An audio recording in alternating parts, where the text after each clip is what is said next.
Yay. Hey Yay! guys, good morning. Welcome to the Sibling Trap. I'm your host, Barry. This is my beautiful host, Katie. Ah, And today we have a pretty interesting topic. We're going to kind of take a break from the whole relationship aspect of life and go more into like the mental aspect. It's also, I just wanted to give a shout out to Mental Health Month, Men's Mental Health Month. My bad. And this will kind of like open up a deeper side of how men think. So the title of the prompt today is Six Deep Questions for Men. And it's kind of sappy. So strap in. But how are you feeling today, by the way? oh, I'm feeling really good today. I have really good energy lately, and I'm in my car, so if you're watching on YouTube, it is a little bit blurry. Um, but I'm just happy to be here. I feel like every episode that we do, like I look forward to it so much more. So like I get to see you, and I don't know, it's really nice. And all the feedback we've been getting is just beautiful. Same. Absolutely the same. I ran 10 miles this morning, so my legs are a little sore. Um, Luckily, you're sitting. Yeah, good thing. And I have a half marathon this weekend, so I'm a little stressed out right now. I'm trying to make sure that my diet is right and I'm not over running, but also still being prepared. I don't know how to find the balance yet. It's Do weird. you feel like you overbooked yourself a little bit? No, I having two races back to back like this was kind of an idea in my head. Like, oh, hey, if you can do two half marathons as a benchmark Mm, in the same month, you could do a full marathon all in one day. So it's kind of a goal. It's also kind of, I don't know, it's just proof to myself that I can yeah, you could do suffer it. and I can do it. Yeah, exactly. The issue is like finding so like I ran a couple times last week after my last half marathon, and it was like short distances, like 3-4 miles, nothing crazy. My legs were feeling pretty good.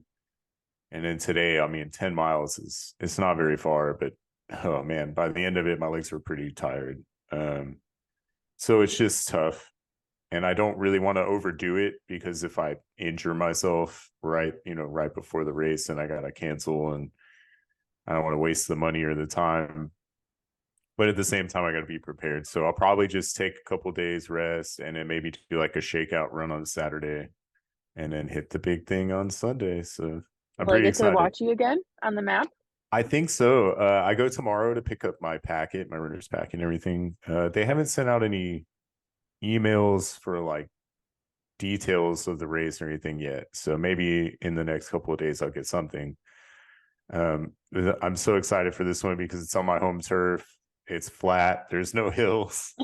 The only thing is we have to run across the Fred Hartman Bridge and back, which is, I mean, it's a pretty big bridge. It does go up. I mean, it's not very steep, but it's like a gradual incline, so it's going to be tough. But definitely looking forward to it. But I'm excited. so yeah, let's jump into it. Let's Six do it. deep questions to ask a man. Do you want to ask the questions and then I'll dive in? Well, first of all, I just want to commend you because you've like done the work and like wrote notes for this. And I will say like a lot of times, because I had another podcast before this, back in the day called Operation Optimism.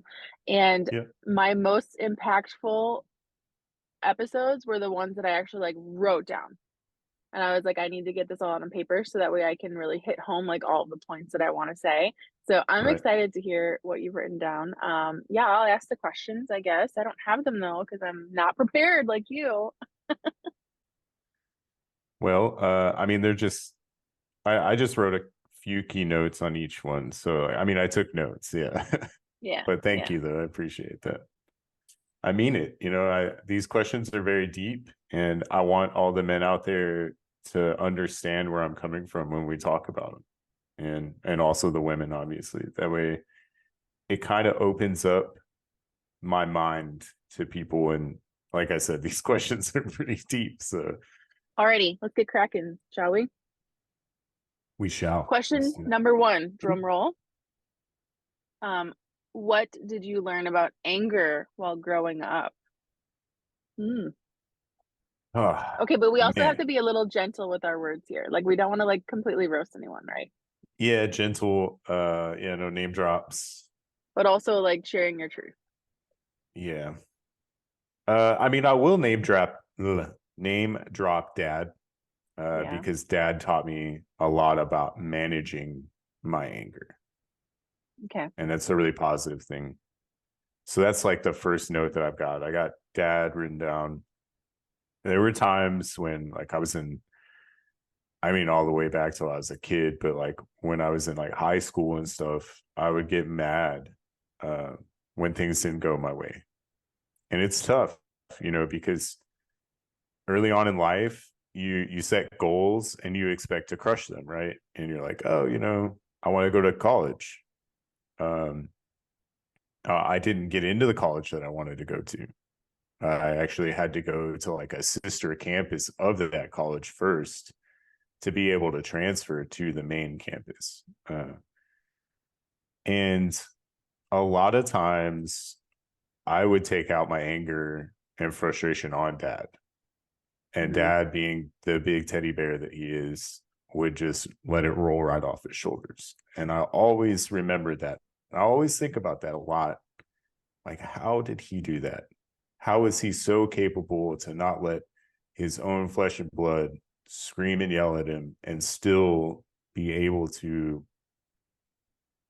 react in a constructive manner? You know what I mean? And it just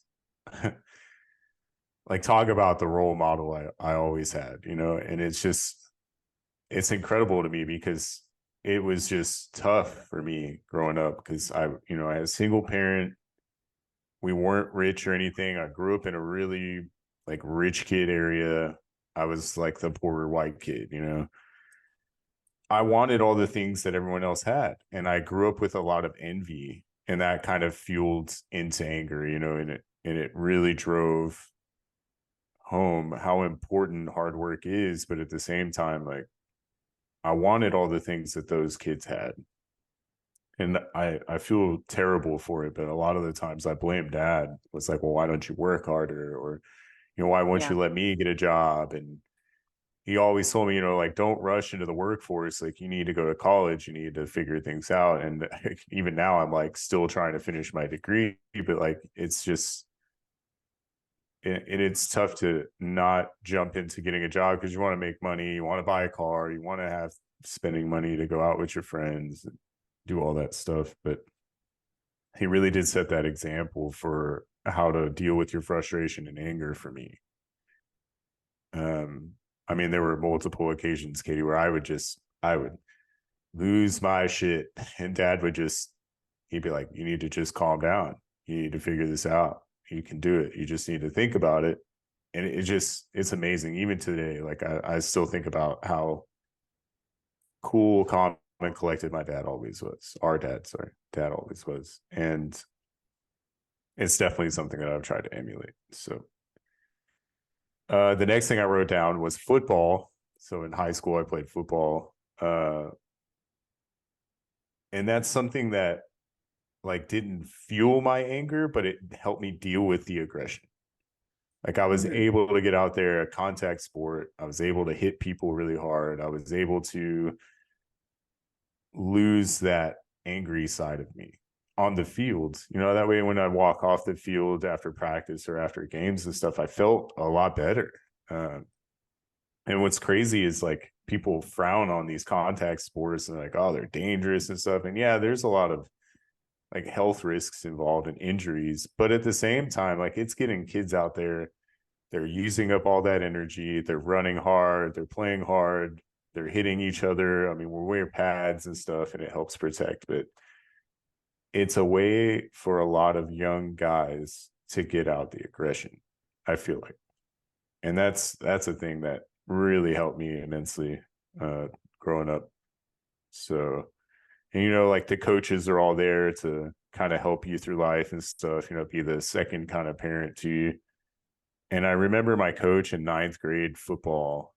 um I forgot his name, but I could see his face. But he used to have like these weekly talks with us about anger and aggression. And I was always the kid in the back, like listening intently while everyone else is just kind of like kicking the grass, like, oh, this is dumb. And I was like, oh, dude, like he's speaking to my heart, like he knows he's talking directly to me.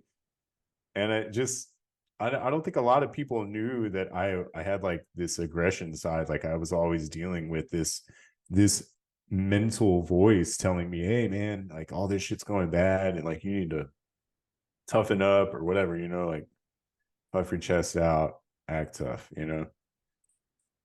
So those talks with the coach were very helpful. So that's number two. I wrote down mom, my mother. I'm kind of trying to remember why I wrote that down. I don't know. Maybe it's because I was like dealing with the anger of her not being there. Mhm.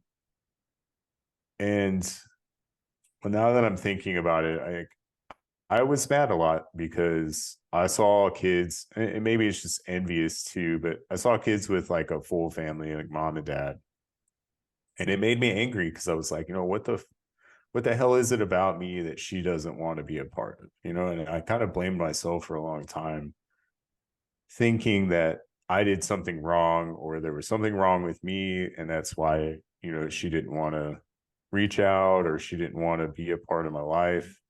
And it kind of did fuel my anger because at the time, being a young guy, you don't really want to cry a lot. And growing up without a mom, I didn't really have like that emotional connection side. So it was really tough because like when I wanted to cry about not having a mom, I would just get mad. I get really mad and I'd be like, what the hell is it? So I guess that's kind of why I wrote that down. Yeah. um, Very traumatic experiences without a mom. It's tough. I would never want my son to grow up without his mom. That it would be so painful. The next thing I wrote down was the Marines. So, like, kind of moving on into my younger adult life, anger in the Marine Corps is kind of a good thing. I Yeah. know that's very toxic to say, but I was in the infantry, and yeah, and for those of you that don't know what the infantry is, it's like the one Marine you see on the commercial with the guns and he's running around and stuff. That's the infantry. Everyone else kind of supports that role. Um, so like being aggressive is definitely a plus. So we do a lot of crazy stuff like adrenaline rush activities, like fast roping out of helicopters, like assaulting buildings and trench lines and doing combat deployments. And I tell everybody like they're like, oh, is it like Call of Duty where you like running around and shooting people all the time? And I'm like, no, man, like you don't understand. There's 98% of the time you're not doing shit. You're training for what you're gonna do in that 2% of the time.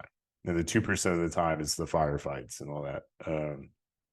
Which is crazy because people think it's the other way around. They think, oh well, most of the time you're getting shot at. And like, don't get me wrong, we got shot at a lot, but like a lot of the times our aggression was very low because it was like, oh, how should I react to this, situation? But there were times when like the anger inside of me like would just spill out. Um, there were times when I would just, I don't want to say snap because that makes me sound crazy, but I would snap. I mean, there was a specific event, like I had a junior Marine, we were doing gun drills. Like as a machine gunner, what we would do is like practice setting up our guns and employing them in a position, right? And I was the squad leader at the time, and I would like we had like displaced from one position to the next position. Like I was in command, and I kind of moved my gun teams around. And one of my junior Marines, like he left the spare barrel to the machine gun at the last position. It was like 100 meters away, and I snapped, and I got in his face and I screamed at him and I hip tossed him to the ground and I was yelling at I was mad because I was like, how why would you leave the spare barrel? Like if this was a real situation, a combat situation, you would have to run over there and get it because we need that spare barrel to keep operating a machine gun. And now you're under fire, trying to go get something that you left behind. And I tried to drill that in his mind. And after the fact, I apologized. It's like, hey man, I didn't mean to like freak out on you. Like I lost my temper. And he was like, no, it's fine. Like I screwed up really badly and you're right. And I needed to have that, you breaking my ass over a fucking spare barrel. Like I laugh about it because I'm like, man, it's such a petty thing, but it's true though. In our jobs are very serious, and little things like that could cost somebody's life. It really could have. Now we were in a training situation there, and we weren't overseas or anything. We were actually in Bridgeport when it happened, and just looking at that and be like, wow, like how much anger had built up inside of me that I snapped on this kid. It's just crazy to think about. Like I said, the aggression was always there. It was like ready to be used at any time. And that's the thing that you just kind of have to deal with as a Marine. And it's like, it's extra fuel because there's times when you're so tired and you've patrolled all day long and you're just like ready to fucking rack out. Yeah, barely ate anything. You've been on op after op after op, and then we get attacked. And it's like, oh, I'm so tired. I'm seeing like I'm seeing like blurry images, but I've got to shoot a gun, and you got to dig in and you got to find some kind of fuel to get you through moments like that. And I'll be honest, the aggression and the anger was always there. I get so pissed off. I'd be like, I just want to go to sleep. These fucking assholes are shooting at us. Like, excuse my language, but it was there. And it was a great way to, I mean, not a great way, very toxic, very unhealthy way, but it was a way to get through those moments. It really was. Uh, It protected you in a way. so yeah, absolutely. And that goes right into my next note that I put on this question is death. Uh, Mhm. Tough topic to talk about, but when we lost people, it made us very, very angry. I'm still dealing with those kinds of emotions. It's tough. The anger is like, it's almost palpable at that point because you're in the moments and things are happening every day, and then you lose somebody, and then you're just mad that we're there. You're mad at the fact that you weren't able to do more to protect that person. And it's really tough to deal with in the moment. And even after, I mean, 10 years later, I'm still angry at times because I think about that person's family and they're missing somebody, and you're mad. Just I'm mad because I mean you can't control everything, but at the same time it's like, yo, dude, like why even risk that person? That person was so special to the world, and it just hurts sometimes to think about that, like they're not here anymore because of it. I don't mean to get too deep, but yeah, it does make me angry at when you lose people. So yeah, sorry. There's so much. Why are you apologizing? Don't apologize. That was it. I'm just That was saying really that's well thought out. thanks. I appreciate it. I feel like there's a lot to unpack there. I do have one question though. Kind of like you were about to make me cry too, talking about, growing up without a mom. Yeah, And there's so much like that is like wired in your brain and in your heart from the absence of a parent. And we always like take the blame, like it must be me, it must be me, it must be the reason why they're not here and what's yeah, wrong with me. So I get that. And unfortunately, we both understand that. And I'm glad that we both do because it helps us understand each other more. Um, absolutely. but one thing that I was like, this is an interesting question to think about. And I'm sure you've already thought about this, but like in regards to your son, I don't know enough about what's possible for him. Like, do children on the spectrum get to do sports? Like, how can you help him with his anger as he's getting older?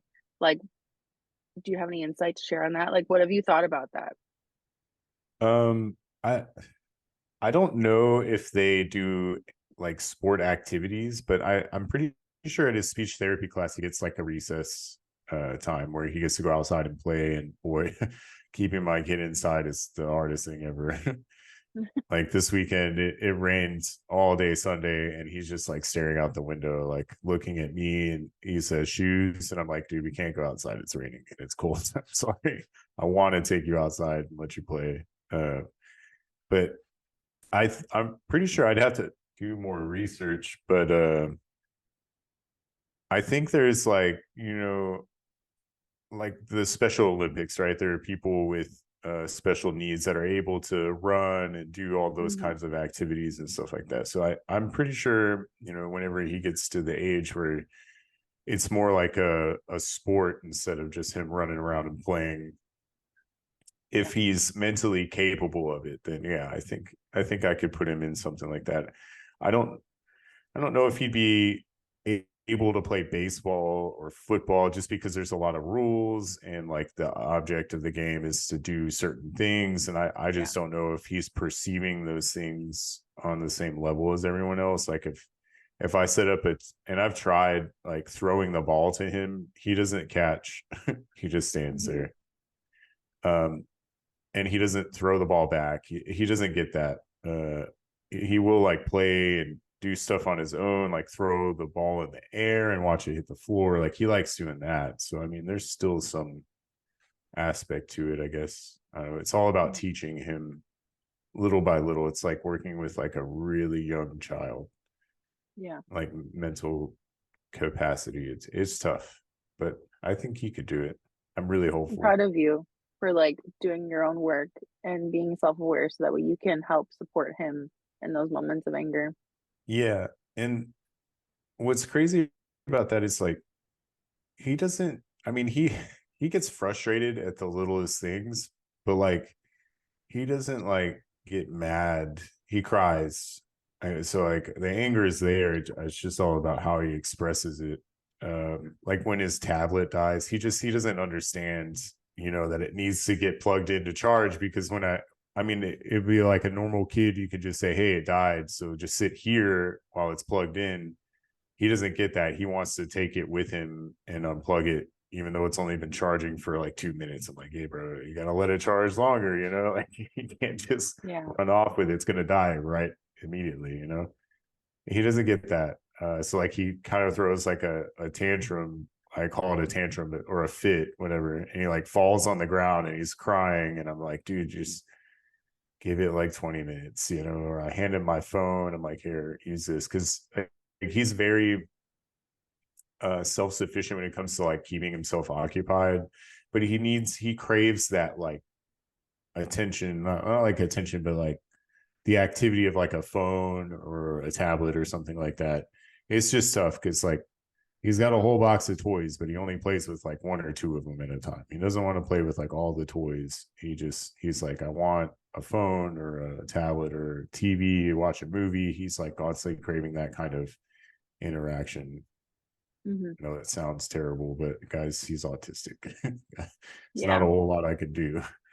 I'm not the Yeah, kind it's of hard, parent especially if that's yeah, I'm not the kind of parent that's like, here's the tablet, go fuck off. Like I'm more like, hey, I want to be interactive with him. And I'm always trying to find ways to be interactive. Like if his tablet dies, I'll be like, hey, it's a great time to go for a walk, like take him outside and we'll go walk around the apartments or, go to the park or something like that. So it's all about managing our time. Number 2, what messages did you receive growing up when you cried? Oh, this one's a breeze. But from my memory, like we said, don't throw anybody under the bus, but the male role models in my life while I was growing up were very masculine. Dad. very masculine man, very hardworking, former Marine, tough, strong, knew how to deal with anger. But at the same time, I mean, it's just nobody made it okay for me to cry. Everybody told me it's not okay to cry. Did you ever Like see any of your male role models cry? I saw dad cry the day I graduated from Marine boot camp. It's the first time. Okay. And those were happy tears. So Yeah. it's a different emotion. I'm trying to think like all the male role models in my life never saw a cry. Wow. So I also believed that it's not okay to cry as a man or as a young man. Um, and what's crazy about that is like me and my dad, we struggled, and there's a lot of struggle there. There was a lot of moments where I wanted to cry a lot and I would just hide that shit. I would just choke it down and uh like specifically knowing that like I don't think I felt like I would be judged, but I felt like dad would be like, what the hell are you crying for? This is not something to cry about, or I would just look weak. That sounds terrible. Oh, it sounds terrible to say, but yeah, looking weak was a thing. I didn't want to look weak. I cried to my friends a couple of times, so like more like messages received from them, like they were very helpful. Like pat me on the back and say, "Hey man, it's gonna be okay." And I think that only happened like once or twice in my whole entire growing up chapter of my life, and it was just tough times. A lot of times I would turn to anger instead, and that sadness would fuel my anger. Like I was so Mhm. frustrated with my own emotions growing up that it always came out in the form of aggression. So terrible. Did you find that it was more acceptable to cry once you're in the Marines? Oh no, no, no. Not acceptable to cry in the Marines at all. It was that Even that after a was loss? even after a loss. I mean, and Wow. guys would cry up. That was tough because like I remember a specific moment. Um I was in Afghanistan and we lost somebody and we had kind of like this memorial service. Like the entire time, like everybody was kind of like choking up. Like it's hard not to process those emotions in the moment, but like you can tell when somebody's like fighting the urge to cry. Because I mean it sometimes it's so overwhelming you just can't stop it. But like at the same time, it was like you're in the view of the other guys in your unit. You want to look strong. You want to be strong for the guys underneath you. Like you want to set the right example. There was a lot of times where we had to compartmentalize those emotions. We had to put that shit in a box, lock it up, and deal with it later. And that's why I'm like, it wasn't okay to. I'm sure it would have been okay if somebody just burst into tears and lost their shit. We would all step in and help them out. But what example does that set for the younger Marines who don't really understand that like we still have a job to do? We're still there. We're still gonna have to fight through all that pain, all that aggression. It's super toxic to say that, compartmentalize it and deal with it later, but it was the truth. You still had a job to do at the end of the day. So, Survival. so yeah, absolutely. Survival. Losing somebody is such a powerful emotion, especially in combat, just because like either mistakes were made or you just feel like the enemy bettered you or bested you, and got you. And I've had I've had a decade to think about it. It's still really painful to know that like we did our best, but we still lost guys. And you can't control everything, and combat's fucking crazy. To say that it's not okay to cry is really toxic. Um, and like when we get back, you cry, you do. When you're at home, you finally make it home. I mean, lost my shit on several occasions, but I was alone. I made sure I was alone. Um, and they, they make us see shrinks and talk about our emotions and all that stuff. I've never cried in front of a therapist or anything like that. I always dealt with those emotions on my own. And I know that sounds terrible, but yeah, I would wait till I was alone. I would think about how those emotions made me feel. I would think about that person and I'd lose it. And I've cried a lot over the guys that we lost. Like, Memorial Day is really tough for me. Uh, each and every date that they passed is tough to think about. And it's like year after year. And I've gone through like survivor's guilt. I've thought about it a lot. And I mean, I cry a little bit here and there now. I've gotten a lot better, I would say. I've dealt with those emotions enough now to the point where it's like I'm able to remember them in a healthy way and remember their life and the impact that they had on my life and the people in their lives. It's becoming more of a remembrance thing instead of a mourning thing. And you have to mourn your people. It's tough. Grief is a weird emotion. Like everybody grieves in their own way. And coping with that is really what's healthy. Because if you don't cope with it, then you really have problems. And I've seen a lot of guys that don't cope with those emotions and that grief, and it just kind of spirals their life out of control. So I'm glad that I'm not one of them. And do you feel like you're more comfortable crying around people now? Because I know that you cried in front of me last year, and I felt like that was a really like pivotal moment for us.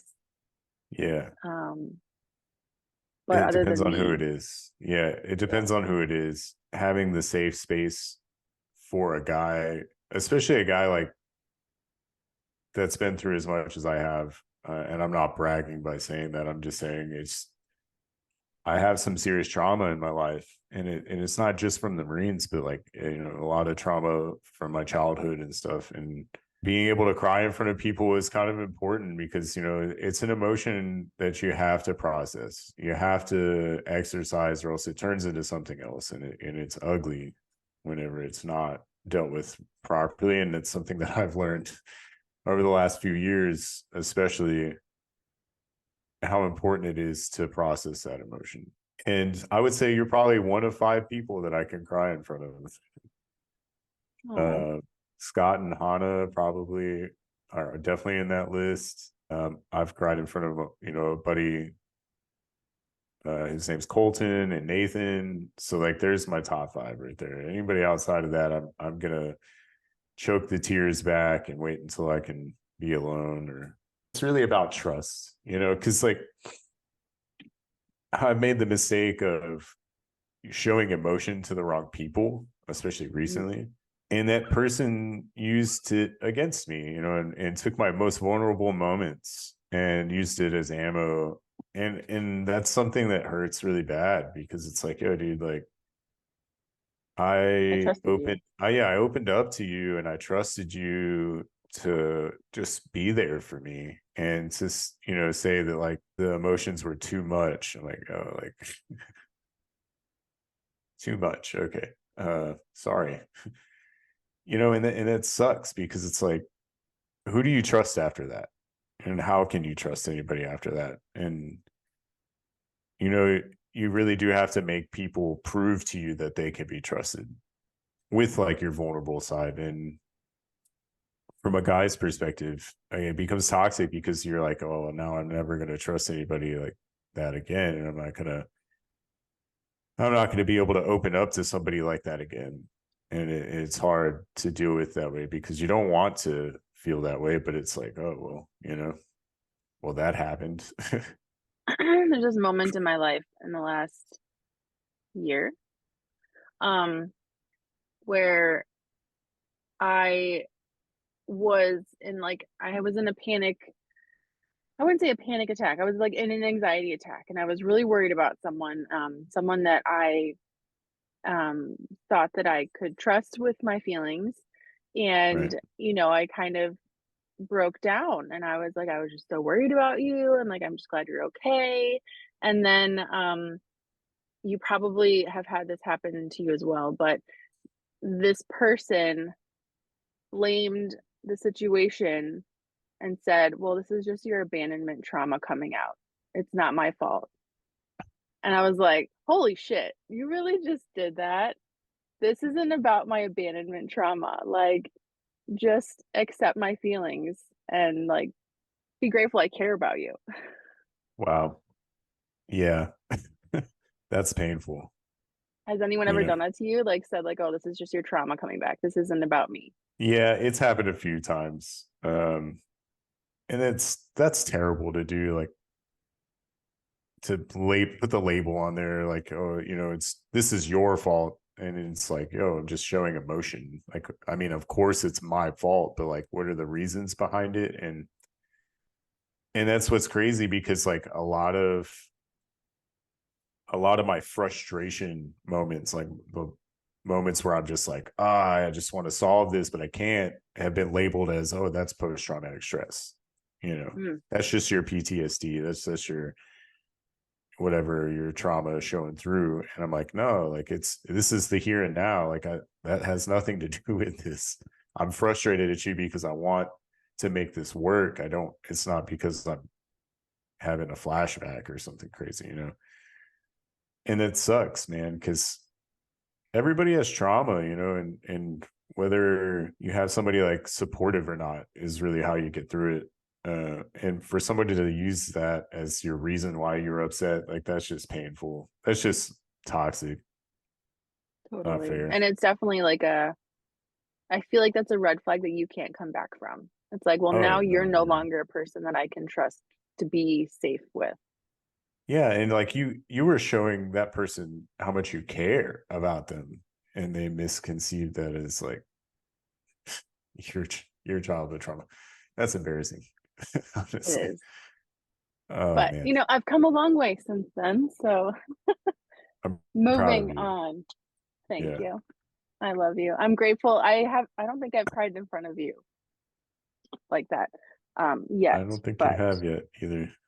um I would feel comfortable and confident. I mean, I'm sure that I've cried over like voice messages sometimes, but you know, my vulnerable moments. We digress. Yes. Okay, number 3. Can you share a story about the male role model or one of the male role models in your life? I'm gonna go with Scott.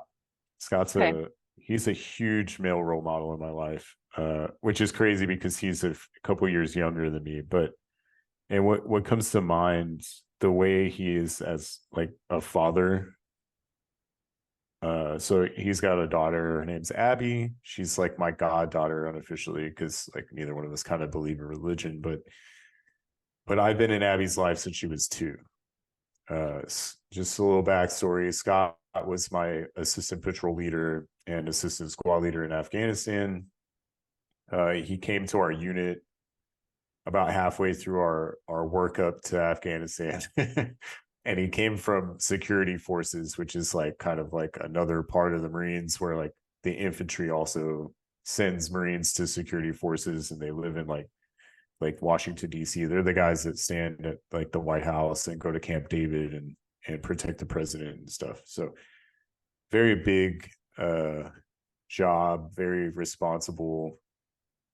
But once you finish your time with security forces, you have to come back to the Fleet Marines, like the regular units of the infantry. And he had never deployed, but he was a corporal. So like we were the same rank, but I had already had 2 deployments and he had no deployments. So I gave him some mad shit. I was like, oh, you're a boot when I first met him.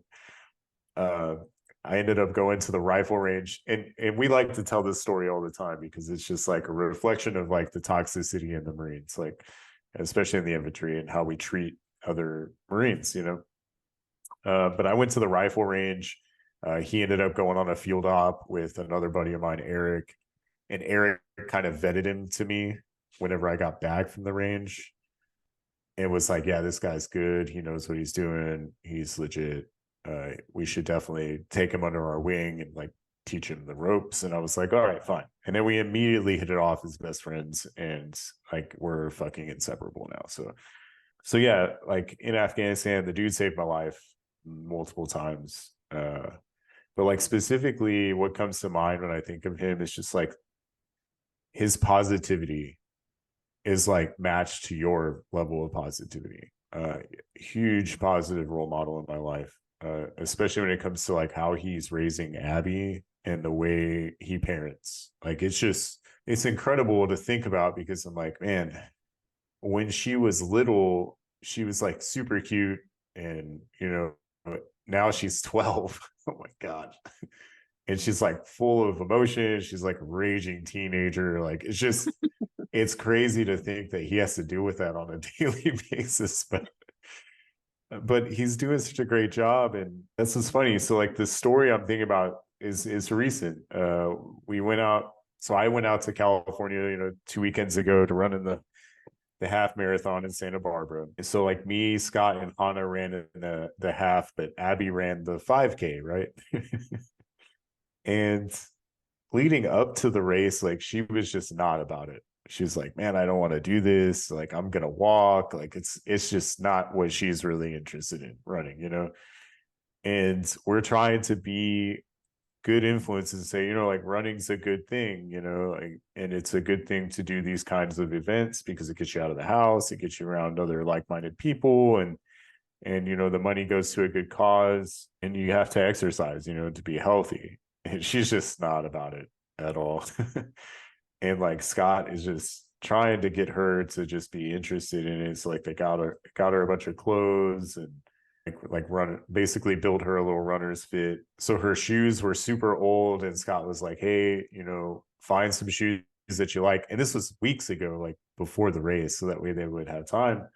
And I guess Abby just didn't care, but like her shoe sole was like flopping and smacking the pavement. And Scott was like, I told her, man, I told her to find some shoes that she liked and we would get them. And like, it's just funny to me that he has to deal with uh, that teeny, you know, Angst. stage, the teenager stage. I don't envy him one bit. He's definitely a very positive male role model in my life. Number 5. Number What 5. what does it mean to you to be a good man? Mm, That's a heavy one. it's so heavy. So heavy. And we live in a world where like the label toxic masculinity is a thing. Yeah. And that's what sucks. I think I get in trouble for saying this, but I think like the feminist view of men has been altered so bad, so negatively in the last few years. And I'm not really sure if it's like cancel culture or just society in general is just like taking away masculinity one bit at a time, one block at a time. It's like chipping away at what we are as men. And I, as like a progressive forward thinker, I'm like, yo, like how we treat women is so important. And to be honest, like the whole like old school mentality of like, oh, women should be at home taking care of the kids, cleaning the house and cooking. I don't believe in that. I don't. There are so many powerful women in the workplace with so many different perspectives on life. I could not imagine growing up in like the 40s or the 50s. Would have been a crazy time. And to think about how we're changing as a society and how it's like mending that perspective or that lifestyle, like the whole women need to be at home, like I'm all for it. I want women to be out in the world experiencing life on the same level as men, and it's fair. But having said that, the way that women view men these days is just, it's crazy. Like the whole men are a meaningful pursuit. Oh, he's a caretaker, he's going to provide for me, he's going to protect me. Women aren't looking at that anymore and saying, oh, that's what I'm looking for in a man. They're I don't know, attracted to the weird soy boys that are just like have like this huge feminine side.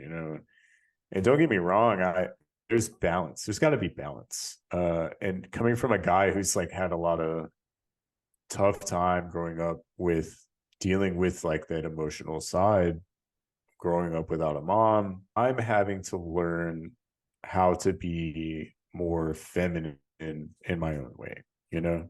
I wrote down a bunch of notes here. What does it mean to be a good man to me? I mean, you have to love unconditionally. And there's like this funny video or reel out there that's like only women and dogs are loved unconditionally because a man is only loved under the condition that he's providing something. And boy, does that hurt.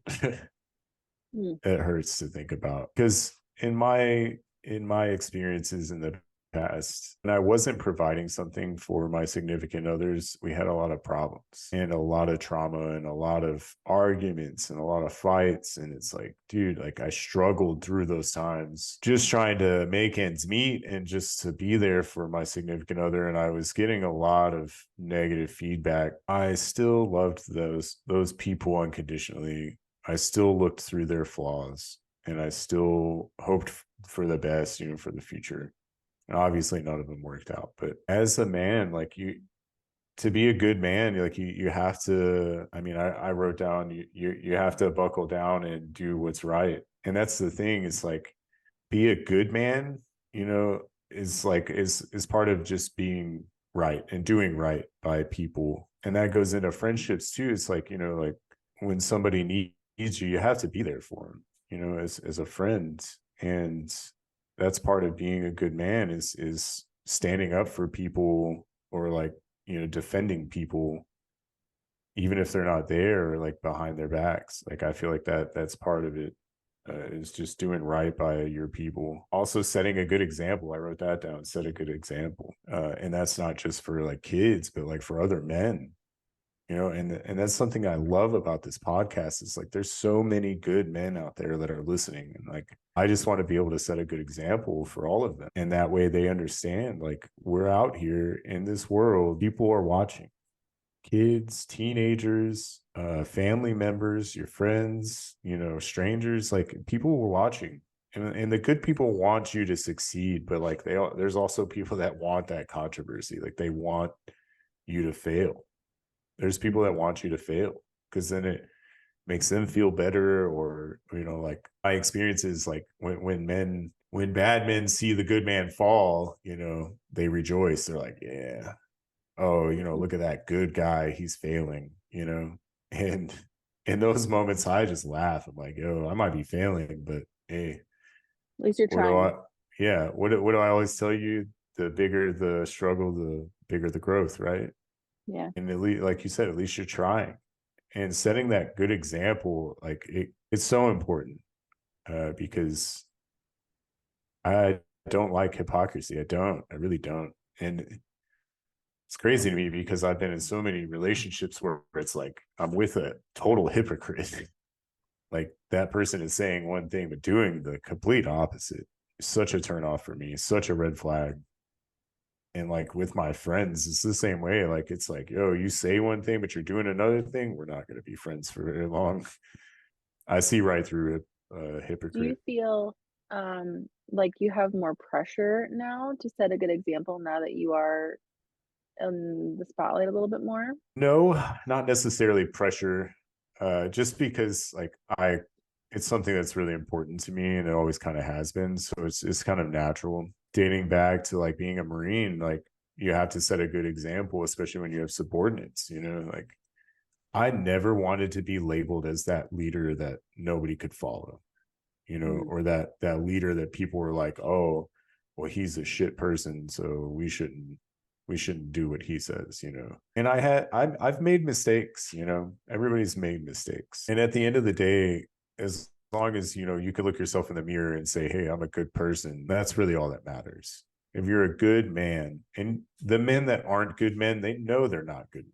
I can't stand abusers, like people who put their hands on other people or other women. Like it just sets my blood on fire because I've never been that way. I've never ever done that because I have respect for people. And don't get me wrong, I've been in fights, but I honestly I don't. I mean, maybe one time I threw the first punch.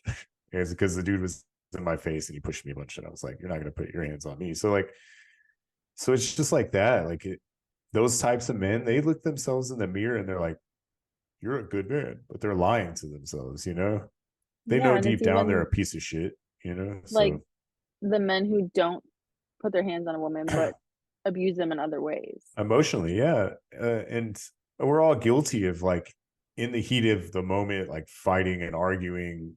Like I've been known to raise my voice, and to be real honest with you, I have hearing damage and hearing issues, and uh when I'm like upset, my heartbeat, like I can hear it in my ears, like it's pounding in my ears, like just my blood pumping when I'm upset, and like it literally deafens me. Like that's all I Mhm. can hear is the dum dum dum dum. So like I tend to raise my voice to be heard, because like I also kind of can't hear myself and I'm heated in the moment. But it's so terrible. I feel terrible every time I've ever raised my voice to somebody. And like the Marine inside of me is like, you know, use your command voice, like blow yourself up, make you feel bigger, stronger. And it's bad. It's toxic. I mean, this is part of like healing and coping with my own issues, you know, and it's not something that I ever plan to do ever again. Good. If I were to get into a confrontation with somebody, I'm not going to yell. I'm going to be the calm, cool, collected person. Hopefully that works, you know, because, and if it doesn't, you know, whatever, you know, we'll come back to Mhm. it. But that's the thing. Like, I've also done that. I've been the person that's like, I had somebody in my face screaming at me, but I was like talking normal and like, I'm not going to let you get under my skin. I'm not going to let you treat me like this, you know. And that's also a part of being a good man, is being able to control your own emotions. It's so hard. It is so hard. Emotions get the best of me a lot of the time. But you're But getting better. You're learning. well, yeah, that's the thing, and that's another part of being a good man, is learning how to cope with your own toxicity.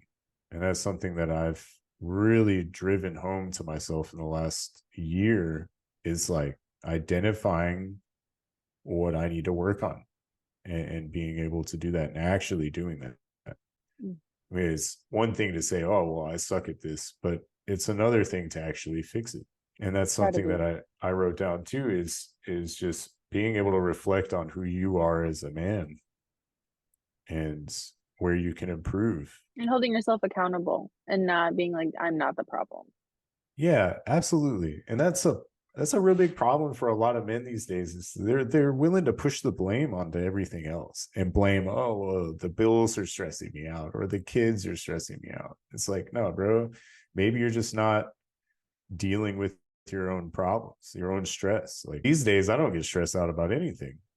I'm like, oh, you know, in 6 months, I'm not even going to care about this certain thing. So, like, why am I stressing about it? You know?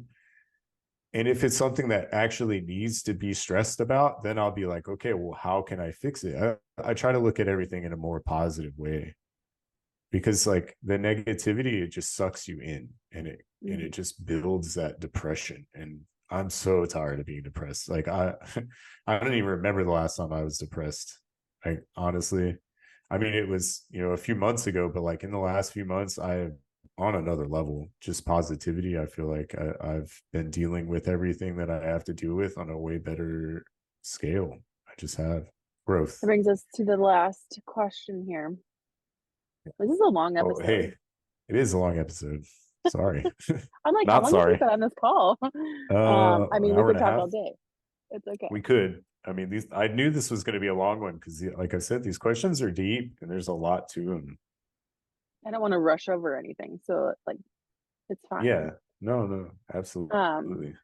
number And this 6, kind of, you know, ties into the last question too. So, yeah, is if you didn't feel the pressure to provide, what would you do? Like in life or like in your relationship? I don't know the context of that. well, I mean, it's kind of both. Like, if I didn't have a care in the world, I would Mm, travel. You know, yeah, like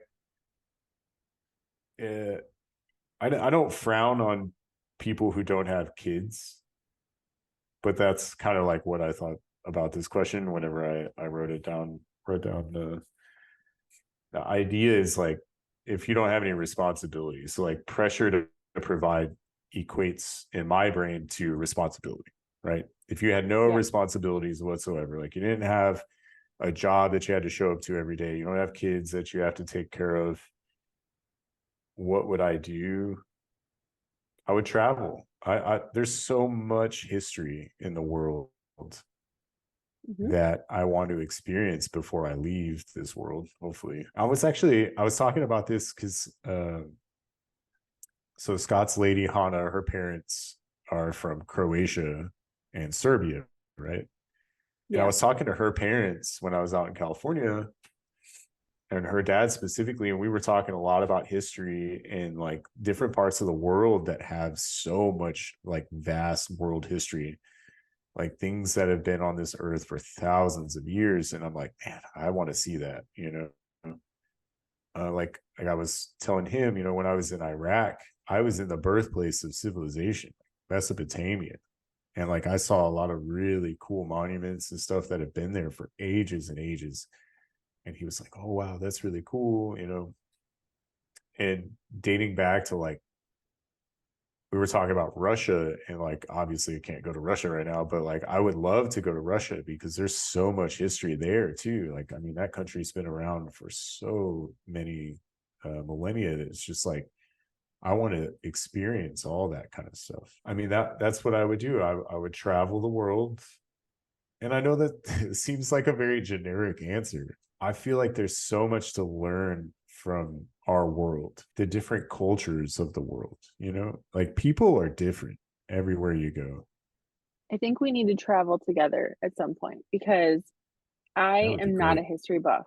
And I'm like, I want to, this is gonna sound bad. I want to care more. That Like, I want to actually doesn't give a sound fuck. bad. Yeah. I get But it. like I don't know. I get it. having you there to like tell me all the awesome stuff. And like, okay, one thing when we I think it was my daughter's first birthday, dad had flown to New York for the party, and like being dad, I took him to the Natural History Museum, and like I'm not one to like sit and like read all the things. Like I'm just like, oh, that's cool. Move on to the next thing. But like I actually want to like just slow down and learn. That's cool. Yeah, I would love to do that with you.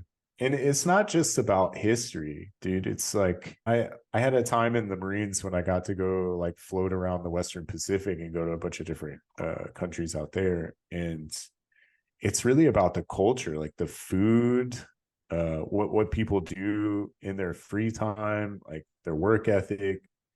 Like I got to go to Hong Kong and see like downtown Hong Kong, and oh my God, what a beautiful place. Like the architecture. I mean, there was just so much to do, so much to see. And I got to go to Singapore, and then oh my God, what a place. What a place to go visit. Mm. Like it's just there's just so much to do there when it comes to like learning about people's culture. I got to go to the Philippines, and dude, it's just like the food, just like the excitement in people's faces when you're trying something new. Like, you know, it's just that's what I'm here for. I feel like that's what I've been put on the earth to do, is to go experience people's cultures and learn. Like I've always wanted to learn another language. Like I spoke Arabic a little bit, and just being able to talk to people in their own language, like it's shocking. Like Yeah. people would be like, oh my God, this white guy knows Arabic. Like that's what I would do 100%. If I didn't feel the pressure of providing, I Well, would go out there and experience the world I'm for what excited it's for us worth. to get to the point where we don't have to stress about providing, where it's just like already taken care of. So then we can do that. Because it was another thing. I was like, ooh, I would feel like next level traveling with you because you're the one person in this world that makes me feel safe. So Oh, it's like getting to experience something new, but also not like worrying about myself. like looking over your shoulder every 5 minutes. That'd be really Don't cool. worry, I'll do that for you. Yeah. So I we have need to do great that. great situational awareness. Hmm.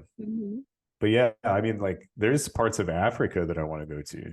Yeah. Um, I was supposed to go out there, not last year, but the year before last year, and it ended up not happening. And I was like super sad because I wanted to see that part of the world. I've never been to Hmm. like the southern portion of Africa, and the reason why I couldn't go is, I mean, one of the countries we were supposed to travel through was in a civil war. So they were like, yeah, it's probably not a good idea that we go. We'll just push this off. Mhm. And I was actually going to go be like a bodyguard escort for somebody that was trying to adopt a kid. That's awesome. Sad that I didn't get to go, but that's all good. It'll happen. It'll happen. One day. Yeah. Well, how do you feel after letting all that out today? You went Oh, through a lot. You might need to like process this after. yeah, I actually am just gonna get dressed to go to work. But no, True. when I went through and I wrote all this stuff down, I was like, man, I'm really gonna talk about this stuff, Yeah. publicly, and we have some followers. So, geez, people are listening, and Mhm. at the same time, I'm happy to share a lot of this because I know that there's guys out there that have these same issues and they're deep questions. They really are. And they really cause you to think. So like I'm kind of like tasking everyone that's listening, like go through these questions and write them down and write your own notes. And you're gonna experience something about yourself that I don't think you may have thought was so important before, but you'll definitely see an importance after, Yeah. I'll for put them sure. in the show notes. So like if you're listening on your phone, you just scroll down below the episode and they'll be there. And they'll be on the YouTube channel and I'm sure everywhere that this episode is. But I'm proud of you. Thanks for sharing all that. That was really vulnerable. Thank you for being here with me for it. I know it's tough talking about a lot of it, but I'm here for it. I love sharing it with you. You're so I important to love you. me. Oh my God. I love you. Today's is it a cry day today? Hmm. Okay. Well, thanks for listening, everyone. We will see you next week. And yeah, that's all. Have a good day. Love you. Have a great week.